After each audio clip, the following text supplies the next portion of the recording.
dengan NIM 2003030109. Kelas C semester 3 dari program studi Sosiologi Fakultas Ilmu Sosial dan Ilmu Politik. Siang hari ini saya akan mempresentasikan tugas mereview buku keempat mata kuliah Perubahan Sosial Budaya. Selamat menyaksikan. Judul buku keempat dari mata kuliah Perubahan Sosial Budaya yaitu Wanita dalam Perubahan Sosial, Visi, Perjuangan, dan Kekhawatiran yang Berlanjut. Perubahan Sosial di Dunia Kontemporer. Bab 1. Pendahuluan. Latar belakangnya, dari akhir 1980-an dan seterusnya, dua pergeseran dalam studi wanita secara bertahap mengkristalkan. Salah satunya adalah adopsi perspektif hak-hak perempuan sebagai elemen kunci pembebasan perempuan dari berbagai penindasan. Selama ini perhatian tertuju pada kesejahteraan perempuan melalui berbagai langkah serta pendidikan, kesehatan, dan pekerjaan. Selanjutnya, wawancara pemberdayaan perempuan menangkap hak tersebut kepada perempuan untuk tidak hanya hak-hak sosial dan ekonomi seperti yang dijamin dalam konstitusi dan dokumen PBB, tetapi juga tuntutan untuk bagian yang sama dalam pengambilan keputusan publik. Kesadaran yang meningkat tentang hak-hak perempuan menyebabkan beberapa inisiatif negara di India.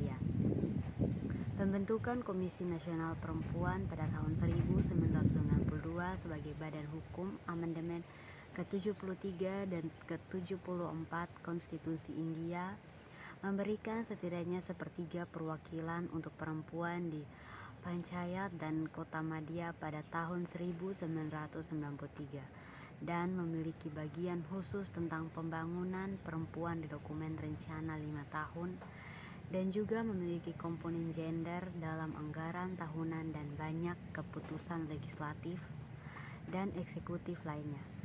Oleh Serikat Pekerja dan pemerintah negara bagian juga mencerminkan tren ini. Bab 2, kita masuk kepada pembahasannya. 1. Hak pergerakan perempuan. Setelah lebih dari 7 dekade kemerdekaan, itu diharapkan bahwa beberapa laporan tentang gerakan hak-hak perempuan di India telah ditulis. Sebagian besar dimulai dengan menelusuri anteseden dan gerakan dalam upaya reformasi pada kolonial. Meskipun ada hampir bulat bahwa pendapat orang-orang reformis membentuk ini sebagai upayanya. Partisipasi perempuan dalam gerakan anti-kolonial itulah yang paling disorot. Hampir semua penulis sejarah gerakan menandai kegiatan seputar pembentukan Komite Status Perempuan di India pada tahun 1971 dan laporan berikutnya pada tahun 1975 adalah sebagai awal dari gerakan hak-hak perempuan terpadu di India Merdeka. Artikel Vina Mazumdar berisi argumen yang kompleks tentang dampak hubungan internasional dan posisi India sebagai negara ketiga ekonomi yang berkembang di dunia terperangkap dalam dunia yang semakin mengglobal saat menjawab pertanyaan perempuan di India. Artikel tersebut merupakan pembacaan tajam ekonomi politik diplomasi PBB dari perspektif gerakan perempuan internasional. Yang kedua, wanita India. Beberapa refleksi pada analisis dua sektor. Dengan keragaman pandangan seperti ini dan harus diakui bahwa tidak ada yang dikatakan benar-benar salah, memilih tindakan tidak bisa hanya menjadi sulit tetapi mendung. Ada orang yang mau berkonsentrasi pada perubahan sikap mereka yang ingin membuat wanita menjadi subjek seperti baja atau tambang dengan materi dan lobby. Mereka yang merasa bahwa kebutuhan wanita dapat terpenuhi jika bersalin dan layanan kesejahteraan anak dibuat efisien dan tersedia. dan akhirnya yang berpikir bahwa tidak ada wanita yang memiliki sebaiknya wanita India. Sebagian besar ketegangan juga perbedaan dapat diselesaikan jika wanita di India dibagi menjadi dua kelas, yang kaya dan yang miskin. Pembagian menjadi genap lebih berguna jika diklarifikasi berbasis pendapatan ditumpangkan pada klasifikasi antara kasta dan suku yang dijadwalkan bersamaan dan yang lainnya. Dengan miskin itu berarti 5 desil terendah dan kaya adalah semua yang lainnya. Kasta dan suku terdaftar 21,5% dari penduduk. Itu data dari sensus 1971. Kebanyakan dari mereka, hampir 95%, akan termasuk dalam 5 desil terendah. Karena itu dapat dikatakan bahwa 20% penduduk miskin dan termasuk dalam kategori terjadwal kasta dan suku, 30% miskin tetapi di luar kategori ini. 5 desil terendah dipilih berdasarkan prinsip Pranab Bardhan studi kemiskinan. Yang ketiga, mereorder sikap sosial. Interkoneksi dapat diperkenalkan dalam presentasi yang dibuat di atas. Misalnya, wanita miskin juga perlu berubah sikap sosial. Pengabaian bayi perempuan, desakan untuk melahirkan anak dan pada kinerja tugas-tugas kasar, pemukulan istri dan pengabaian wanita adalah kejahatan yang harus dilawan bersama dengan yang lebih baik penyediaan layanan sosial. Demikian pula di kota-kota atau di kaya sektor itu sendiri ada kebutuhan positif untuk layanan sosial tersebut. Namun berargumen bahwa di sektor miskin sikap paling baik diubah hanya melalui upaya pintu belakang, yaitu melalui ekspansi dari layanan sosial itu sendiri.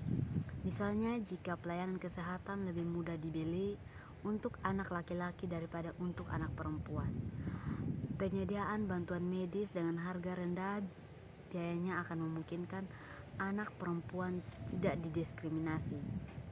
Jelas konyol untuk percaya bahwa orang India akan dengan sengaja membunuh bayi perempuan. Seseorang harus percaya bahwa kondisi terburuk, terutama di kemiskinan, diikuti dengan stres, menempatkan mereka pada posisi yang kejam dari didiskriminasi.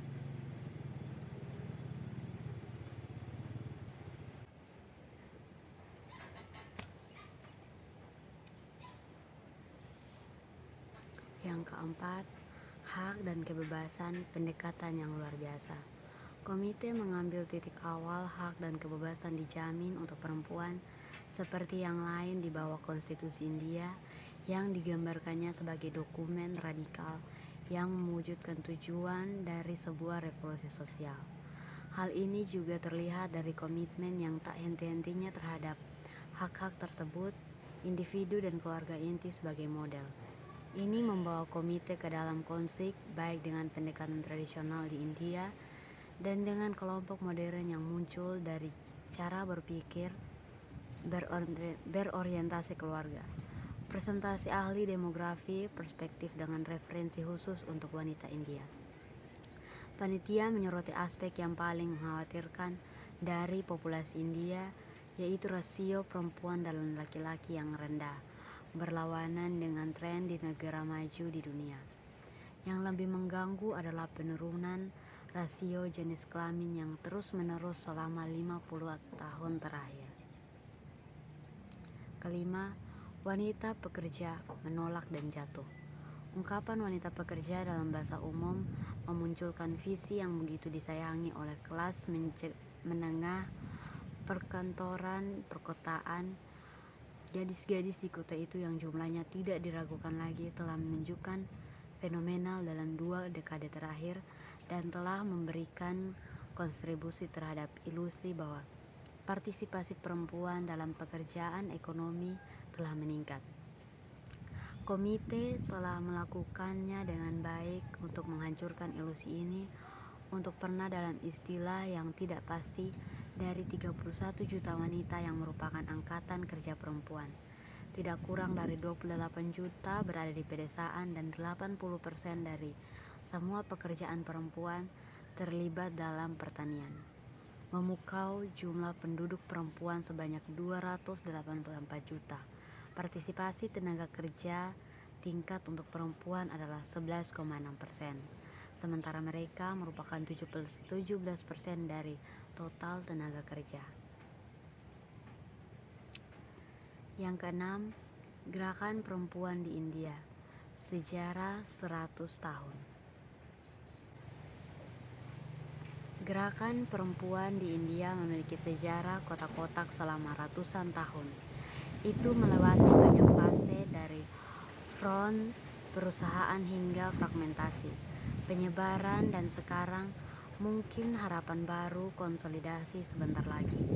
Evaluasi kritis dari konteks kami saat ini mencatat keragaman dan kompleksitas bagaimana pertanyaan perempuan itu dimunculkan di tempat yang berbeda fase di berbagai daerah pada abad ke-19 dan sering menyembunyikan hubungan yang diperebutkan dengan kiri dan gerakan progresif lainnya. Mungkin yang kurang dikenal oleh para sarjana barat adalah betapa mengakarnya ini gerakan berada pada reformasi kolonial dan perjuangan nasionalis abad ke-19. Gerakan reformasi dipelopori oleh orang-orang yang terkena ide-ide liberal, mempertimbangkan kondisi ini sebagai dakwaan masyarakat mereka oleh penguasa kolonial dan didukung untuk mengesahkan undang-undang menaikkan usia persetujuan untuk menikah, penghapusan praktis sati, dan mengkampanyekan pernikahan kembali janda, terutama jika wanita itu tidak memiliki anak. Bab ketiga sebagai penutup.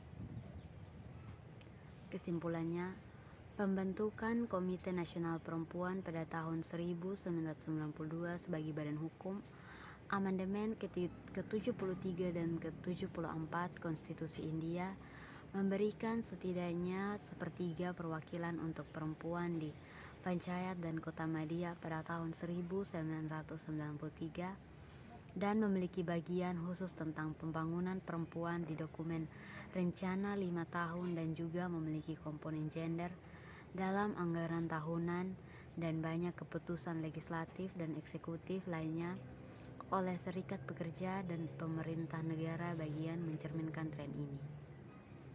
Pergeseran besar lainnya adalah untuk memperbesar studi perempuan menjadi gender study yang tidak hanya mencakup varietas seksualitas dan yang sesuai identitas gender, tetapi juga menunjukkan dimensi dan gender dalam setiap aspek kehidupan dalam bermasyarakat. Sekian dari presentasi saya. Mohon maaf bila banyak kesalahan. Semoga bermanfaat. Terima kasih.